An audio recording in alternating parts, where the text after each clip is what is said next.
శ్రీ గురుభ్యో నమ. వ్యాస విరచిత శ్రీమద్ భాగవతంలో దశమ స్కందంలో నేడు మనం 15వ అధ్యాయంలో ప్రవేశిస్తున్నాం. నేడు చెప్పుకోబోయేటువంటి ముఖ్యమైనటువంటి అంశం ధేనుకాసుర వధ అనేటువంటిది ఈ 15వ అధ్యాయంలో ప్రస్తావించడం జరిగింది వ్యాసుల వారు. చివరిలో 4-5 శ్లోకాలలో మాత్రం ఈ కాళీయ సర్ప కారణంగా యమునా నది జలాలు విషపూరితమైనటువంటి ఘట్టాన్ని ప్రస్తావించారు వ్యాసుల వారు. నేడు ముందుగా మనం చెప్పుకోబోయేటువంటి ఈ శ్లోకాలలో శ్రీకృష్ణ పరమాత్ముడు అన్నగారైనటువంటి బలరాముణ్ణి సేవించడం అనేటువంటిది ఎలా ఉంది, అలాగే వాళ్ళ యొక్క వన విహారంలో ఉన్నటువంటి సహజమైనటువంటి ప్రకృతి సౌందర్యం ఎలా ఉంది అనేటువంటిది వర్ణిస్తున్నారు. ముందుగా అవి నేడు ప్రస్తావించుకున్నాం. ముందుగా ఈరోజు ఉన్నటువంటి సమయంలో ఒక 20 నిమిషాలు ఈ శ్లోక వివరణ అవన్నీ కూడా చూసుకున్న తర్వాత చివరి 10-15 నిమిషాలు నిన్న శ్లోక పారాయణ చేయడంలో ఒక 2-3 మిగిలిపోయారు, వారికి అవకాశం కల్పిద్దాం. ముందుగా శ్లోకాలు 15వ అధ్యాయం ప్రారంభించుకుని చివరి 10-15 నిమిషాలు వారికి నేను కేటాయిస్తాను. ఈరోజు ముందుగా దైవస్మరణ చేసుకుని ప్రారంభించుకుందాం. ఓం శుక్లాంబరధరం విష్ణుం శశివర్ణం చతుర్భుజం ప్రసన్నవదనం ధ్యాయేత్ సర్వవిఘ్నోపశాంతయే.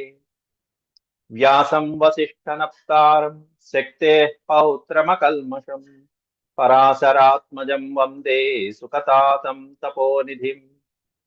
వ్యాసాయ వ్యాసరూపాయ విష్ణవే నమో వై బ్రహ్మనిధయే వాసిష్ఠాయ నమో నమః. నారాయణం నమస్కృత్య నరం చైవ నరోత్తమం దేవీం సరస్వతీం వ్యాసం తతో జయముదీరయేత్.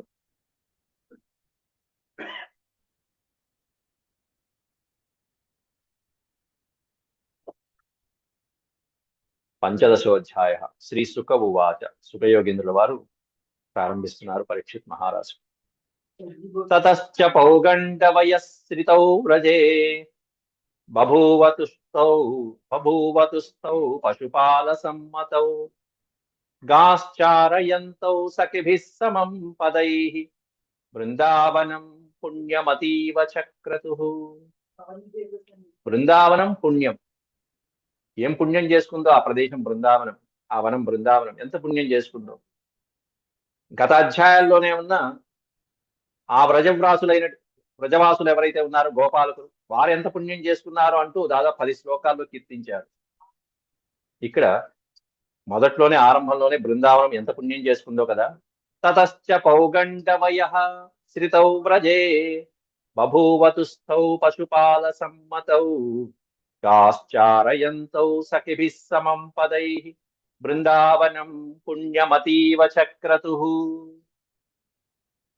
తతశ్చ ఆ తర్వాత, తతశ్చ అని చెప్పారు అంటే ఆ తర్వాత అంటే మనం పూర్వాధ్యాయంలో ఏదైతే వ్యాసుల వారు వర్ణించారో దాని తర్వాత అని అర్థం చేసుకోవాలి. అంటే సుఖ పరీక్షితుల యొక్క సంభాషణ అనంతరం పౌగండవయశ్రితౌ వ్రజే, ఆ వ్రజంలో ఈ బలరామకృష్ణులిద్దరు కూడా ఏ వయసు వారయ్యారంటే పౌగండవయ, 6 సంవత్సరాల వయసు వారయ్యారు. కౌమారం దాటింది, 5 సంవత్సరాలు దాటిపోయారు, 6 సంవత్సరాల ప్రాయంలోకి వచ్చేసారు. 6-7 సంవత్సరాల ప్రాయంలోకి వచ్చేటప్పటికి బభూవతుస్తౌ పశుపాల సమ్మతౌ, ఇక ఇప్పుడు గోపాలకులు అయ్యారు. పశుపాల సమ్మతం, పశుపాలకులు అయ్యారు. ఇప్పటిదాకానేమన్నా వత్స అనే పదం ప్రయోగించారు. గోపాలకులు, వాళ్ళతో పాటుగా వయస్కులైనటువంటి వాళ్ళని, అలాగే వత్సలని, దూడలని సంరక్షిస్తూ వచ్చినటువంటి వీరికి కాస్త ప్రమోషన్ వచ్చింది. ఇప్పుడు ఏమిటా ప్రమోషన్ అంటే గాశ్చారయంతో, గాహ అనే పదానికి అర్థం గౌహు గావౌ గావహ అని శబ్దం. గాశ్చారయంతో, ఆవుల్ని, ధేనువులు ఏవైతే ఉంటాయో పెద్దవాటిని కూడా చక్కగా, దూడలే కాకుండా పెద్దవాటిని కూడా చక్కగా వనానికి తోలుకు వెళ్ళి వాటిని సంరక్షించేటువంటి స్థాయికి వచ్చారు మీరు. ఏది 6 సంవత్సరాల వయసు. గాశ్చారయంతో, ఎవరితో పాటుగా సఖిభిః సమం పదైః, సఖిభిః సమం.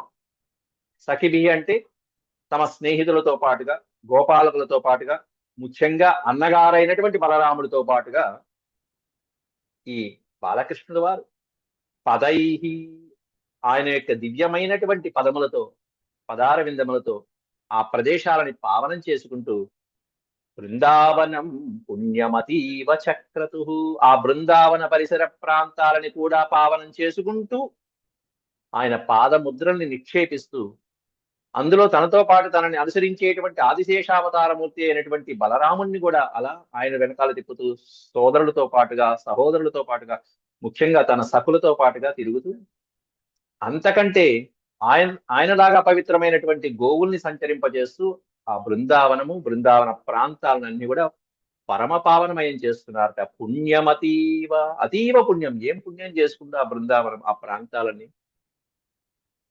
అత్యద్భుతమైనటువంటి పుణ్య పావనమైనటువంటి ప్రాంతం బృందావనం. అందువల్ల ఇన్నిసార్లు భాగవతంలో చెప్పడం జరుగుతున్నది. అట్లాంటి శ్రీకృష్ణ పరమాత్ముడు వనంలో గోవులతో పాటుగా సంచరిస్తున్నారు. తన్మాధవో వేణుముదీరయన్ వృతో గోపైర్గృణద్భిః స్వయశో బలాన్వితః. బలాన్వితః, బలుడు అనే పదానికి అర్థం ఇక్కడ బలరాముడు. బలాన్వితః, బలరాముడితో పాటు కూడుకుని ఉన్నటువంటి. పశూన్ పురస్కృత్య పసవ్యమావిశత్, పసవ్యమావిశత్ విహర్తు కామః కుసుమాకరం వనం. విహర్తు కామః కుసుమాకరం వనం. విహర్తు కామః అంటే విహరించాలనే కోరికతో ఉన్నాడు బాలకృష్ణుడు. ఎక్కడ అంటే కుసుమాకరం వనం, చక్కగా అనేకమైనటువంటి పుష్పాలతో సంభరితమై ఉన్నటువంటి ఆ చక్కటి వనంలో విహరించాలనే కుతూహలంతో బాలకృష్ణుడు బయలుదేరాడు.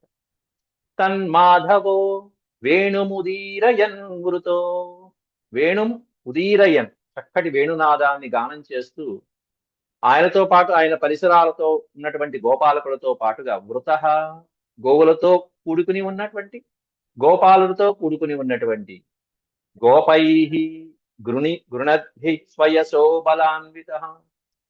ఎవరితో కూడుకుని ఉన్నారు? ఒక గోపాలకులతో ఉండటం అంటే పెద్ద విశేషం కాదు. ఎటువంటి గోపాలుడు, ఏం చేస్తున్నారు వాళ్ళు? ఊరికినే తిరుగుతూ ఉండేటువంటి వాళ్ళు కాదుగా. ఈయన పక్కన ఉన్నటువంటి గోపాలులు ఎప్పుడు కూడా గోపై, గోపాలకుల చేత గృణద్భి స్వయశ బలాన్విత, బలరాముడితో పాటుగా తన స్నేహితులు ఎవరైతే ఉన్నారో ఆ గోపాలకులందరూ కూడా స్వయశ, తన యొక్క కీర్తిని, ఆ పరమాత్ముడి యొక్క కీర్తిని గానం చేస్తున్నారట. ఇప్పటి వరకు ఎంతమంది అసురుని సంహరించారు, ఏ ఏ లీలను చూపించారు, అటువంటి ఆయన యొక్క కీర్తిని గృణద్భి, గానం చేస్తూ వస్తున్నటువంటి గోపాలకులతో పాటు పయనమయ్యారు స్వామి. గోపైర్గృణద్భి స్వయశో బలాన్విత పశూన్ పురస్కృత్య పసవ్యమావిశత్. పశూన్ పురస్కృత్య, పశూన్ ఆ ధేనువులు, ఆ గోవులన్నింటినీ తీసుకువచ్చి పసవ్యమావిశత్, అవి సంచరించేటువంటి చక్కగా పచ్చిక బయలు ఉన్నటువంటి ఆ వన ప్రాంతంలోకి ప్రవేశించారు స్వామి.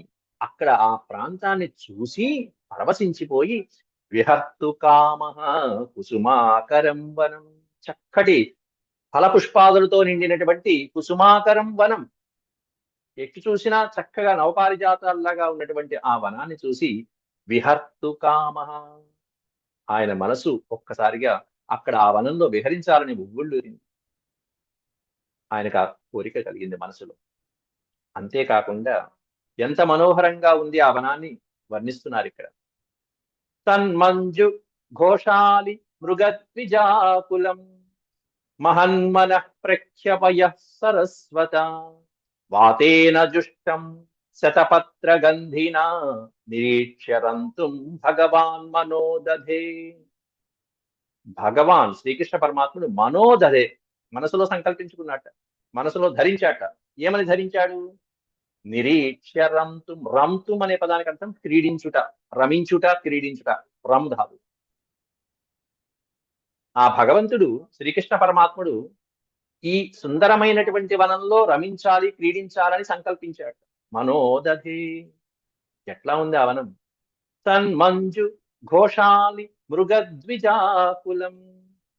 అద్భుతంగా ఉంది, మనోహరంగా, మంజు, మంజుల పారవశ్యంగా, మనోపారవశ్యంగా, మనోహరంగా ఉన్నటువంటిది. ఘోషాలి, ఘోష ప్లస్ ఆలి. ఆలి అనే పదానికి అర్థం తుమ్మిద.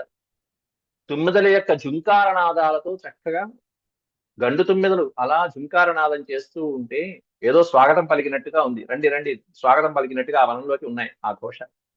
ఘోషాలి మృగద్విజాకులం. ఓ పక్కన మృగములు. మృగములు అనే పదానికి అర్థం జింకలు, లేళ్లు మొదలైనటువంటి దుప్పులు ఏవైతే ఉంటాయో ఇవన్నీ కూడా చక్కగా స్వామివారికి తమ యొక్క అందమైనటువంటి నేత్రములతో ఆహ్వానం పలుకుతున్నాయి. అవి ద్విజాకులం. ద్విజ అంటే పక్షులు. ద్విజాకులం పక్షులు, అనేక రకాలైనటువంటి పక్షుల సమూహాలు, మృగముల సమూహాలు, ఓ పక్కన తుమ్మెదల యొక్క ఝుంకార నాదాలు. అంతేకాకుండా చక్కగా మనోహరంగా ఉన్నటువంటి నిర్మలమైనటువంటి జలాలు, పరమపావనమైనటువంటి ఆ ప్రదేశంలో మహన్మన ప్రఖ్య పయ సరస్వత. పయ అనే పదానికి అర్థం పాలు, నీరు. రెండు అర్థాలు ఉన్నాయి పయ అని. ఇక్కడ నీరు. ఎట్లాంటి నీరు అంటే మహన్మనః, మహానుభావుల యొక్క మనస్సులు ఎలా ఉంటాయో. మహన్ మనః, మనః అంటే మనస్సు. మహానుభావుల యొక్క మనస్సులు ఎంత నిర్మలంగా, ఎంత ప్రశాంతంగా ఉంటాయో అంత ప్రశాంతంగా, అంత పావనంగా, శుచిగా, శుభ్రంగా ఉన్నటువంటి పయః, సరోవరాలలోని అక్కడ ఉన్నటువంటి మడుగులలోని నీరు, జలాశయాల్లో నీరు. నిర్మల మందాకిని వీచికల తూగు రాయంచనుని తరంగిణులకు అంటారు పోతనవారు.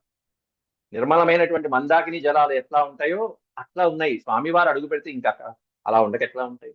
మహన్మన ప్రఖ్యపయ సరస్వత. ఎంత అత్యద్భుతమైనటువంటి కంపారిజన్ చూడండి. అక్కడ మహానుభావుల యొక్క మనస్సులా ఉన్నాయి అవి, నిర్మలంగా, పవిత్రంగా, శుచిగా, శుభ్రంగా, శ్వేతం అట్లా ఉన్నాయి ఆ జలాశయాల్లో నీరు. ఇక ఓ పక్కనే ఉన్న ప్రకృతిలో ఉన్నటువంటి పుష్పాలని పై శ్లోకంలో చెప్పారు.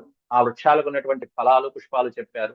తుమ్మిదల యొక్క ఝుంకారాలు, మృగములు, పక్షులు ఇవన్నీ కూడా స్వామివారిని ఆహ్వానపరుస్తున్నట్టుగా, వేద మంత్రోచ్చారణతో స్వాగతం పలుకుతున్నట్టుగా వాటి చూపులతోనూ వాటి వాక్కులతోనూ అలా ధ్వనిస్తున్నాయి. పవిత్రమైనటువంటి నదీ జలాలు స్వాగతం పలుకుతున్నాయి ఓ పక్కన. ఇక అంతకంటే మించి శుభసూచకమైనటువంటిది వాయునందనుడు. వాయువు. ఎట్లాంటి వాయువులు? వాతేన జుష్టం శతపత్ర గంధిన. వాతము అంటే వాయువు. వాతేన జుష్టం, మెల్లగా హాయిగా ఆ వచ్చేటప్పుడు ప్రశాంతమైనటువంటి వాయువులు అలా స్వాగతం పలకాలి. వెనకాల నుంచి వస్తే వాయువు ఎప్పుడు శుభకరం.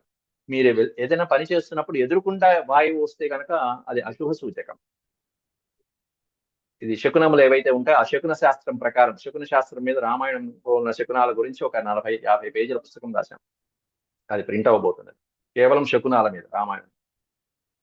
అట్లా ఎదురుకుండా ఏదైనా వాయువు, మనం ఏదైనా పని మీద వెళ్తున్నప్పుడు వాయువులు ఎదురుకుండా వస్తుంటే, అది కూడా ఎక్కువగా వస్తుంటే అది మరీ ప్రమాదకరం.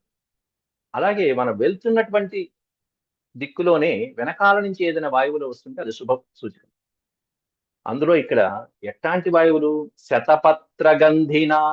శతపత్ర గంధిన, చక్కగా అంటే పద్మాల యొక్క సుగంధాలతో మిశ్రితమైనటువంటి, సుగంధభరితమైనటువంటి సువాసనలతో నింపుకున్నటువంటి వాయువులు అక్కడ స్వామిని సేవిస్తూ అలా మెల్లగా అనుసరిస్తున్నాయట. వాతేన జుష్టం శతపత్ర గంధిన. అందులో సరోవరాలు వర్ణించారు. సరోవరాల్లో ఉండేటువంటి పద్మాలు, ఆ పద్మాల నుంచి వచ్చే సుగంధభరితమైనటువంటి వాయువులు స్వామి యొక్క ఆనంద పరవశుని చేస్తున్నాయి ఆయన మనస్సుని. అందువల్ల భగవంతుడు ఏమనుకున్నాట? నిరీక్ష, ఇవన్నీ చూసి మరి ఇవన్నీ సేవించడానికి సిద్ధంగా ఉన్నాయంటే ఆ సేవలు అందుకోవడానికి భగవంతుడు ఒక్క క్షణకాలం ఆగడా? అక్కడ తప్పకుండా ఆగుతాడు. రంతుం భగవాన్ మనోదధే. అటువంటి ప్రదేశంలో రమించడానికి, క్రీడించడానికి, విహరించడానికి భగవాన్ శ్రీకృష్ణ భగవాన్ మనోదధే, మనసులో సంకల్పించాడు ఒక్క క్షణం. సంకల్పించి సతత్ర సతత్ర తత్రారుణ పల్లవ శ్రియా ఫలప్రసూనోరుభరేణ పాదయో స్పృశచ్చికాన్ వీక్ష్య వనస్పతీన్ ముదా స్మయన్ నివాహాగ్రజమాది పూరుష. ఎంత బాగుందో ఈ పదం. స్మయన్ ఇవ ఆహ అగ్రజమాది పూరుష. అగ్రజుడు అనే పదం పెట్టారు. అగ్రజుడు అంటే కృష్ణ పరమాత్ముడికి అగ్రజుడైనటువంటి బలరాముణ్ణి ఇప్పుడు పరమాత్ముడే సేవించబోతున్నాడు. అందువల్ల బలరాముడితో ఈ ప్రకృతిని అంతా చూసి శ్రీకృష్ణ పరమాత్ముడు ఆహా పలుకుతున్నట, ఏదో మాట్లాడుతున్నాడు. ఎట్లా? స్మయన్ ఇవ. స్మయన్ అంటే సంతోషంగా మందహాసం చేస్తూ చిరుమందహాసంతో పరమానందంతో ఈ ప్రకృతి అంతా చూసావా అన్నయ్య ఎంత బాగుందో. స్మయన్ ఇవ ఆహ, ఆహ అంటే పలకటం. ఎవరితో? అగ్రజం ఆదిపూరుష. ఎవరు పలికారయ్య అంటే ఆదిపురుషుడు. ఆదిపూరుష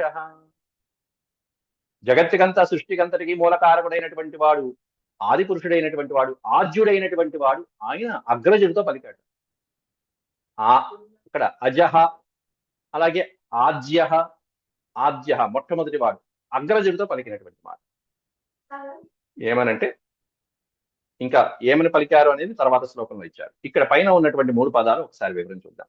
సతత్ర తత్ర అరుణ పల్లవ శ్రియా ఫలప్రసూనోరుభరేణ పాదయో. పాదపములు అంటే వృక్షములు. పాదయో, పాదయో అంటే పాదాలు. పాదపము అంటే వృక్షము. పాదములతో పా అంటే నీరుతా. పా అనే ధాతువుకి అర్థం ఏంటంటే తాగుట, పానీయం తాగటం. పాదపము అంటే పాదాలతో ఏవైతే నీళ్లు తాగుతాయో దాన్ని పాదపము అంటాం. మామూలుగా పాదాలతో నీళ్లు తాగేది ఏంటంటే వేళ్లతో నీళ్లు తాగేది వృక్షాలు. అలాగే ఏనుక్కి ద్వీపము అనే అర్థం.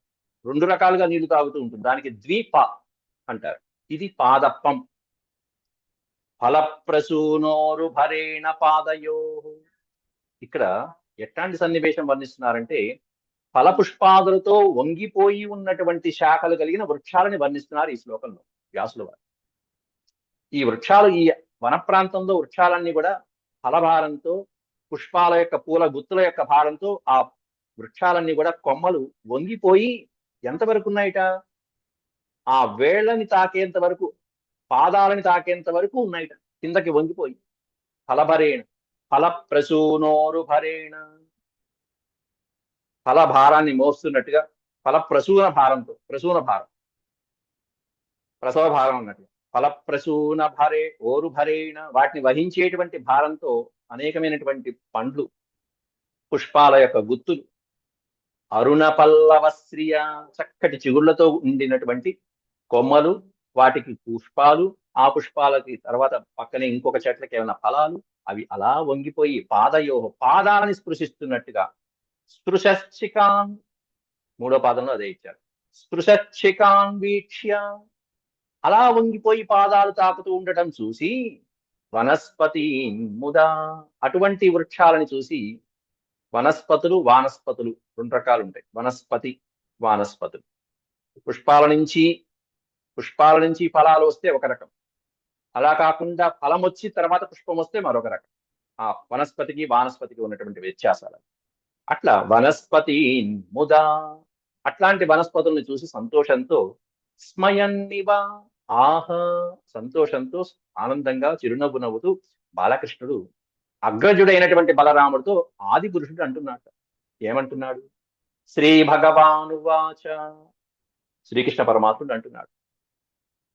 అహో అమీదేవరామ, ఇక్కడి నుంచి బలరామకృష్ణుణ్ణి శ్రీకృష్ణుడు సేవించినటువంటి శ్లోకాలు. ముందు అన్నయ్య చూసావా, వృక్షాలు నిన్ను ఎలా సేవిస్తున్నాయో చూసావా అంటూ వర్ణిస్తున్నాడు. దీని తర్వాత ఇంకా బలరాముడు చక్కగా ఒక గోపాలకుని యొక్క ఒడిలో తలపెట్టుకుని నిద్రపోయినటువంటి సందర్భంలో బాలకృష్ణుడే స్వయంగా వచ్చి బలరాముని యొక్క పాదాలని సేవించినటువంటి ఘట్టం ముందు ముందు ఉంటుంది ఈ అధ్యాయం.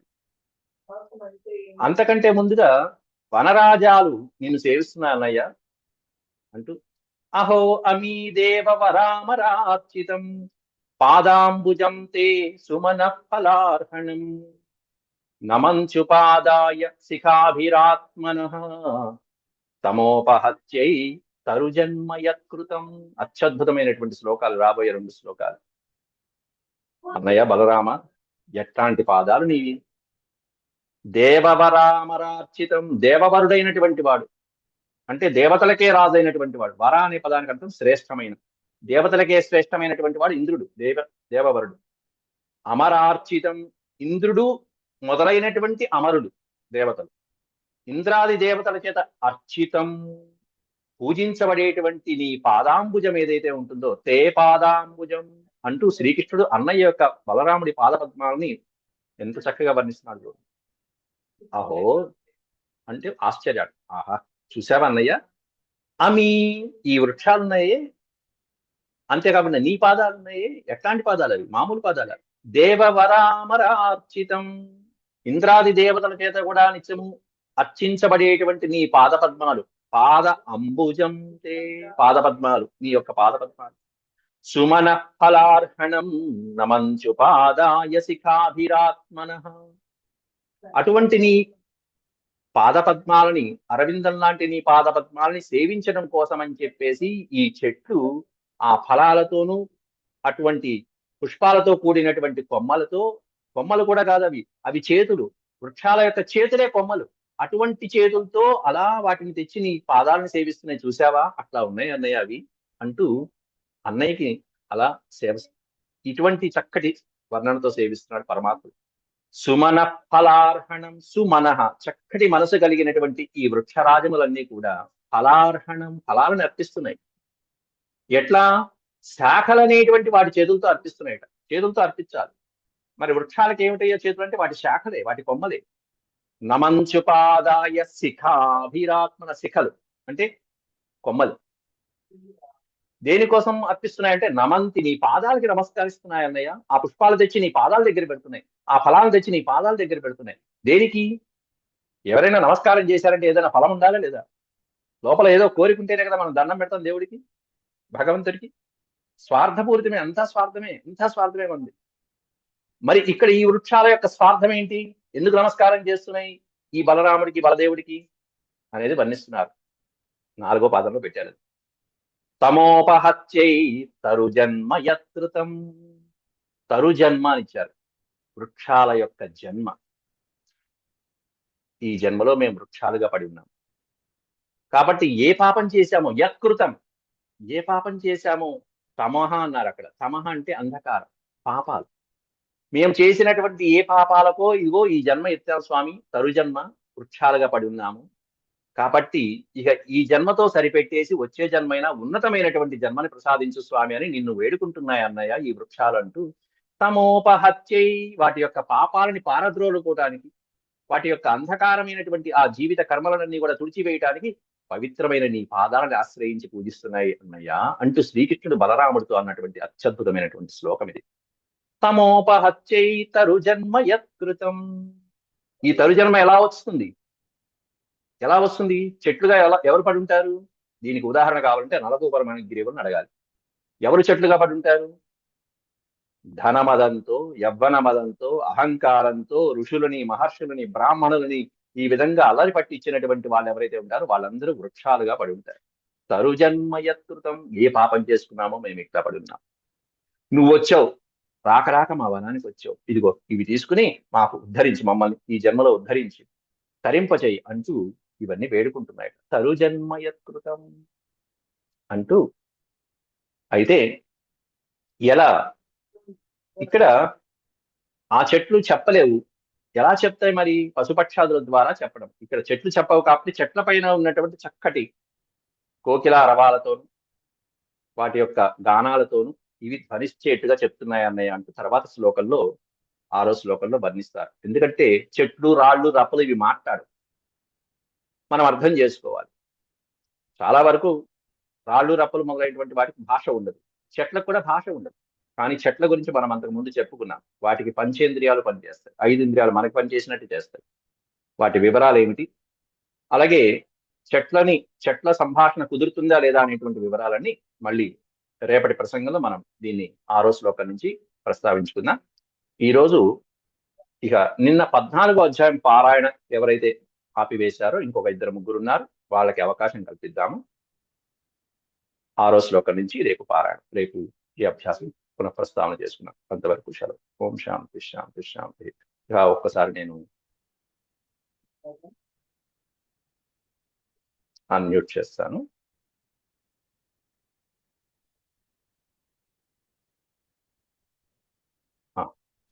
నిన్న పఠించవలసినటువంటి వాళ్ళు ఎవరైనా ఉంటే 14వ అధ్యాయం పఠించవచ్చమ్మా.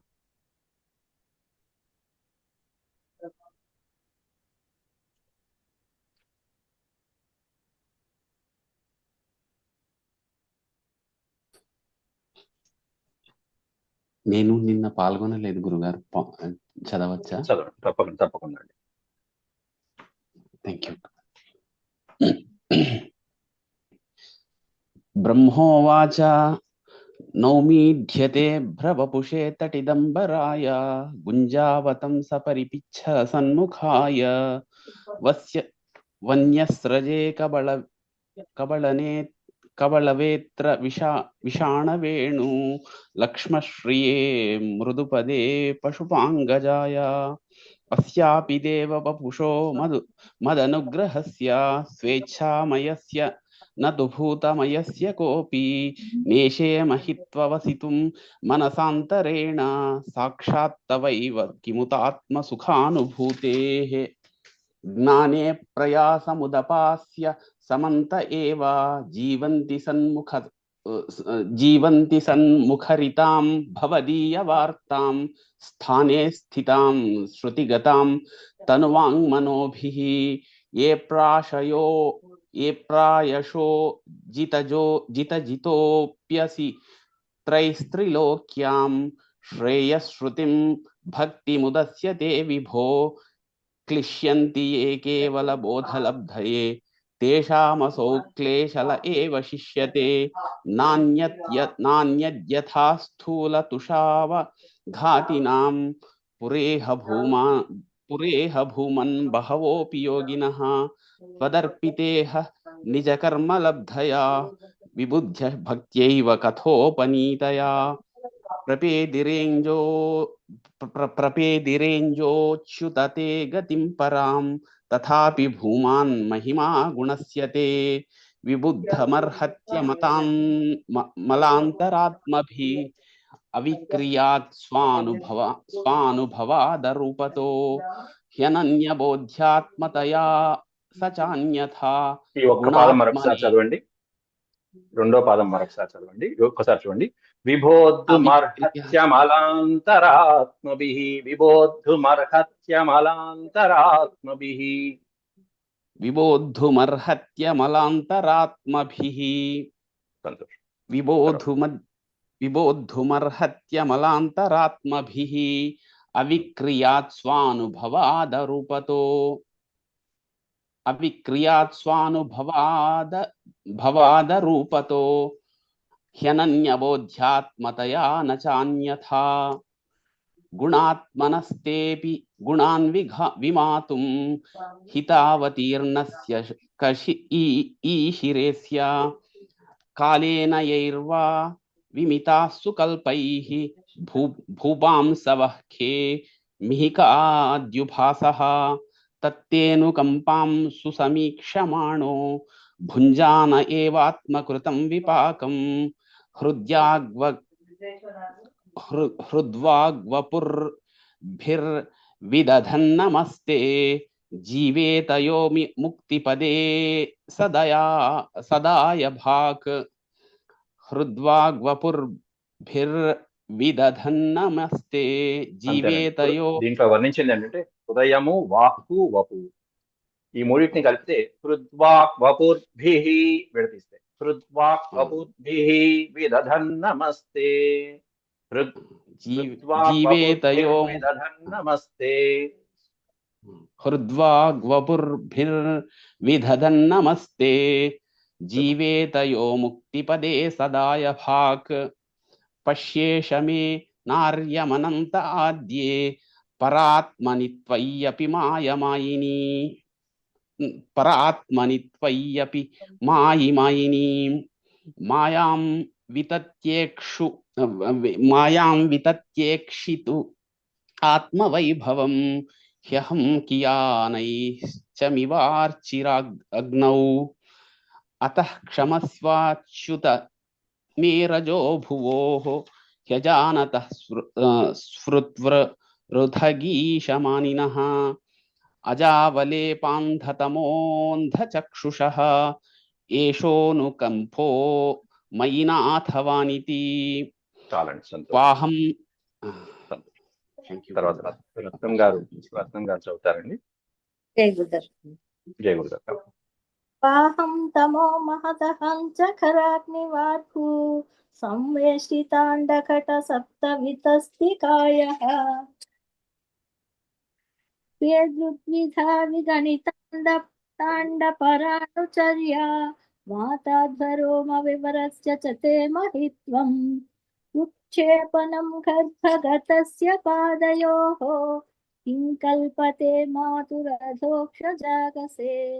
किमस्ति नास्ति व्यपदेशभूषितं तवास्ति कुक्षे यदप्यसः यतो लवो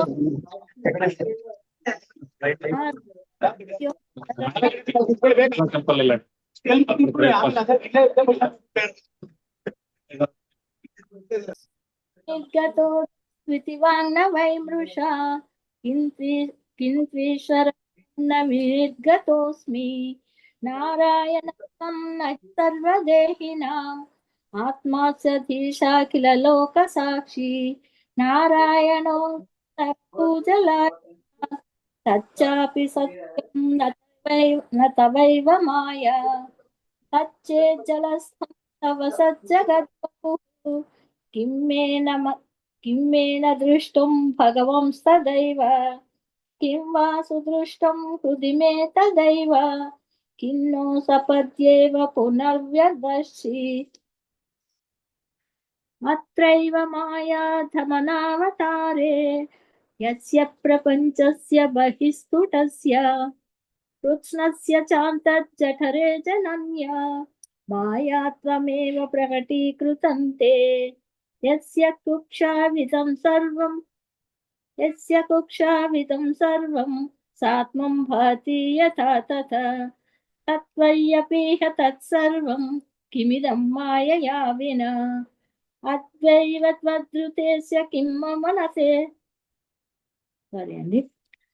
अद्यैव त्वद्रुतेस्य किं मम न ते माया त्वमादर्शितम् एकोऽसि प्रथमं ततो रजसुहृद् वत्सा समस्ता अपि तावन्तोऽसि चतुर्भुजास्तदखिलैः साकं मयोपासिताः तावन्त्येव जगन्त्यभूस्तदमितं ब्रह्माद्वयं शिष्यते अजानतं त्वत्पदवीमनात्मा ज्ञात्मात्मना भासि वितत्य मायां दृष्टा विवाहं जगतो विधाना इव त्वमेषोऽन्त इव त्रिनेत्रः सुरेष्वपि श्रीस तथैव नुष्यपि तिर्यक्षुयादस्वपि ते जनस्य जन्मासतां दुर्मदनिग्रहाय ప్రభో విధాత సదనుగ్రహాయ చ కంటిన్యూ చేయనండి.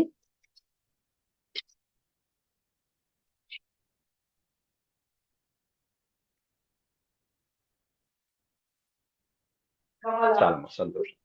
రేపు ఈ 15వ అధ్యాయంలో 6వ శ్లోకం నుంచి మనం చెప్పుకుందాం. పరమాత్ముడు ఈ వనాన్ని సేవించడము, మధ్యలో బలరాముడిని ఏ విధంగా ఆరాధించాడు, బలరాముడి యొక్క పాద సేవ ఎలా చేసుకున్నాడు పరమాత్ముడే అనేటువంటిది రేపటి పాఠంలో చెప్పుకుంటాం. ముందుగా ధేనుకాసురుడి యొక్క వధ అనేటువంటిది రాబోయే ఘట్టంలో ముఖ్యమైనటువంటి అంశం. అది రేపు చూద్దాం. ఓం శాంతి శాంతి శాంతి. యదక్షరపద భ్రష్టం మాత్రాహీనం చ యద్భవేత్ తత్సర్వం క్షమ్యతాం దేవ నారాయణ నమోస్తే. సర్వం శ్రీకృష్ణార్పణమస్తు. హరి ఓం.